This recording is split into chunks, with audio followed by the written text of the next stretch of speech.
এই যে চট্টগ্রাম অর্থনীতি বিভাগের পিকনিক 2025।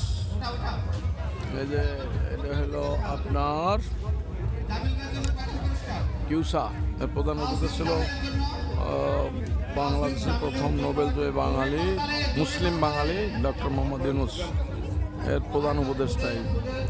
এটা হলো ডাইনিং, আর ওদিকে আছে অনুষ্ঠান চলছে যেখানে বক্তব্য রেখেছিলাম।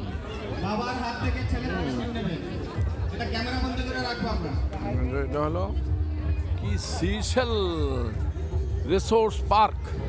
উজু আছে আমার, নামাজ পড়তে দিয়েছি। এই আপনাদের দেখাচ্ছি।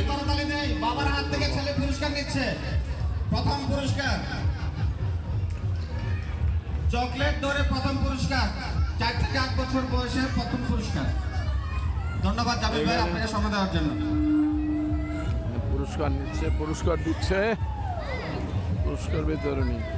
আমাদের ভাবিরা অনেকক্ষণ থেকে অপেক্ষা করে স্মৃতিচারণ হয়েছে। অনেক বাচ্চারাও বড় বড় মেয়েরাও পলিটিক্যাল নেতা আসছে, আমাদের মাহমুদুর রহমান মান্না ভাই আসছিলেন। কিন্তু আমরা যারা সদস্য কেউ পাই নাই। ভাবিরা নিয়ে গেছে 84। 3টাই স্পাউসদের কাছে গেছে পুরস্কার। কেমন হলো বিষয়টা বলেন তো? আমার কিন্তু মজা লাগছে। মানে ভাবিরা আগামীবার আপনাদেরকে 2-3টা গ্রুপ আজকে পিকনিক করলো। ভাইদেরকে বলবে আমি গতবার এটা হলো পূর্বাচল সিসেল পার্ক রিসোর্ট পার্ক। সকলকে ধন্যবাদ, ভালো থাকবেন।